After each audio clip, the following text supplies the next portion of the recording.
lesenigo ne yudo tek. Sani tanyalo wacho ni yudo gi yot.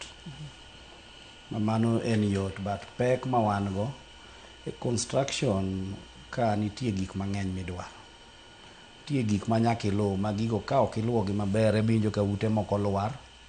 Ute moko after some time giyudo ka gibarore.